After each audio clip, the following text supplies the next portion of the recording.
e il sindaco di Venezia Luigi Brugnaro, che vedevo che guardava con un sorriso il servizio che ha fatto anche Davide D'Aloisio oltre a Lavinio Refici.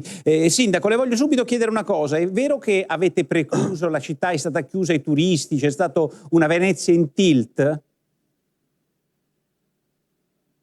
Ma no, ma sono tutte sciocchezze. La città è stata aperta completamente a tutti. Gli unici che hanno disturbato sono questi qua, 4 del partito del no, sempre contro a tutto, rancorosi e invidiosi, che hanno fatto una manifestazione alle 5 di pomeriggio di sabato con 40 gradi in mezzo ai turisti e accendendo i fumogeni sul ponte di Rialto. Ma siccome c'è la democrazia, li lasciamo parlare. Parleranno anche i cittadini in primavera prossima, quando si andrà a votare.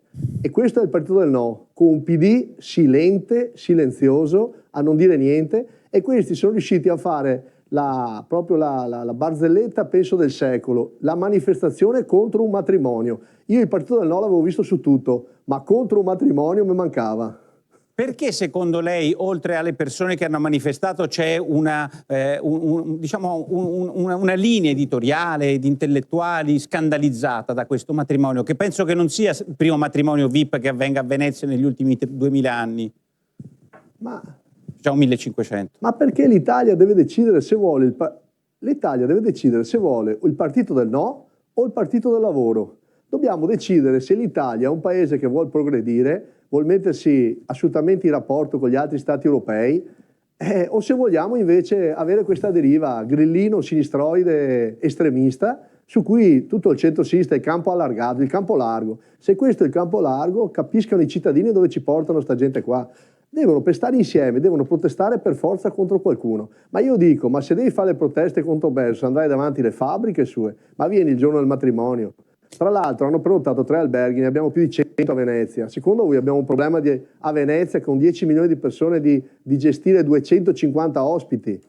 Ma dai, ci stiamo facendo ridere da tutto il mondo. Per fortuna l'hanno presa bene, gli hanno dato pubblicità, è diventato uno dei matrimoni del secolo, per cui da questo punto di vista dovremmo anche ringraziarli, però... E come avete visto, assieme al prefetto, alla questura e tutto, abbiamo lasciato che manifestassero, che esprimesse le loro opinioni. Quanto vale per Venezia questa? Quanto vale un matrimonio così per Venezia? Proprio. Quanto vale? C'ha bisogno di un matrimonio così? Ha un valore per Venezia? Ma non è... Ma vedete, ma il tema non è quanto vale il matrimonio. Venezia è la bellezza fatta proprio città. Nasce per questo. A Venezia è la capitale della diplomazia e del commercio da sempre. La bellezza della città serve proprio per attirare questo tipo di persone.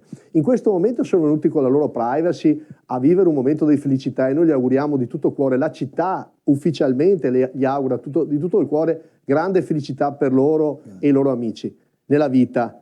Per il resto sono relazioni diplomatiche. L'Italia deve agganciare queste persone per poi utilizzarle nei nostri scambi, nei nostri rapporti. C'era la figlia di Donald Trump. Ma scusate, in questo momento che stiamo parlando di dazi, secondo voi può essere interessante o no avere questo tipo di relazioni?